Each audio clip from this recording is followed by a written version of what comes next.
নিজে যেরকম তো সে তো সেটাই করবে না, নিজের পরিচয় দিচ্ছে। কারণ একটু আগেই তো আপনারা দেখছেন, 2-3 দিন আগে আমরা বসেছিলাম, আমাদের বলেছে যে সেখানে রোহিঙ্গা, মতোদের বলেছে রোহিঙ্গা। ওরা বললো আবার যে আমরা মুসলমান, ওই দেশ থেকে এনে এখানে বসেছে। তা তার মুখ দিয়ে আর কি আশা করা যায়? শান্তনু ঠাকুরের কাছে থেকে মতো ধর্মের মানুষ আর কি আশা করতে পারে?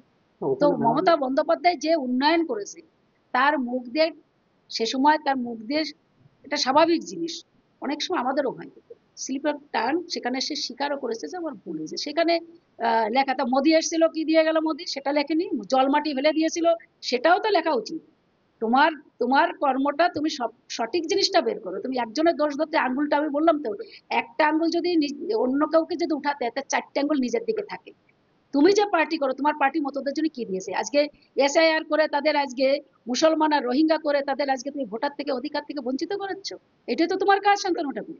তুমি আবার সিএতে অ্যাপ্লাই করে তুমি বলছো ভোট যদি কেটে যায় দুঃখ নাই, তুমি আমার কাছে আসো, আমি তোমাদের করে দেবো। তবে নির্বাচন কমিশনের থেকেও বড়, নরেন্দ্র মোদী অমিত শাহ থেকেও বড় শান্তনু ঠাকুর, যে তুমি আসো আমার টাকা দাও, নাট মন্দিরের ভিতরে আমি ক্যাম্প খুলে রেখেছি, তুমি আসো আমার টাকা দাও, তোমাকে আমি সব করে দেবো। তো এতদিন ধরে কেন করোনি? সেইগুলো একটু লেখো না, তোমার কুকর্মগুলো একটু লেখাও এখানে। তুমি নরেন্দ্র মোদী নিয়ে এসেছিলে, তো সেখানে নরেন্দ্র মোদী তোমাকে কি দিয়ে গেল? জল মাটি দিলে, সেটা ফেলে দিল শিডিউল কাস্ট বলে। তুমি পশ্চিমবাংলার স্টেট মিনিস্টার করেছো সেন্ট্রাল থেকে, তোমাকে পর্যন্ত ওখানে নিমন্ত্রণ করেনি। কেন করেনি? তুমি ঠাকুর বাড়ির ছেলে, তোমাকে করেনি কেন? সেগুলো লেখো।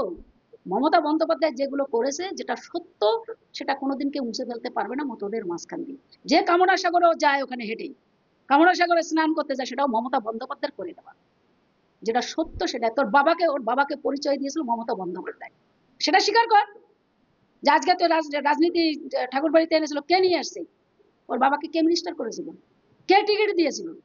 আজকে মমতা বন্দ্যোপাধ্যায় ওকে টিকিট দেয়নি, তাই বলে বিজেপিতে গেছে। যদি দিত তাহলে যেত না।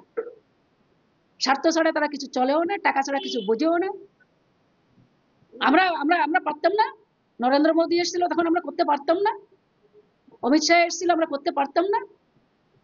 কেন আমরা করিনি? যে আমরা সভ্য জগতে বসবাস করি। একটা মানুষ ঠাকুর বাড়িতে যে কেউ মানুষ আসতে পারে। অভিষেক এসেছিল, কি দেখিয়েছিল? তাতে কার সম্মান গেছিল? মতো সমাজের ঠাকুর বাড়ির সম্মান গেছে, অভিষেকের সম্মান যায়নি। অভিষেক সে ঠাকুর বাড়িতে এসে পুজো দিয়ে, সে তার বুকের উপরে দাঁড়িয়ে বলে গেছিল, চ্যালেঞ্জ ছুটে চলে গেছিল। সম্মানটা কার গেছিল? এটা ঠাকুর বাড়ি, এটা শান্তনু ঠাকুর বাড়ি না, এটা আমার বাড়িও না। এই বাড়িটা হচ্ছে ঠাকুর বাড়ি, হরি গুরুচাঁদের বাড়ি। প্রমোদ রঞ্জনের বিনা পানি তৈরি করেছে এই বাড়ি।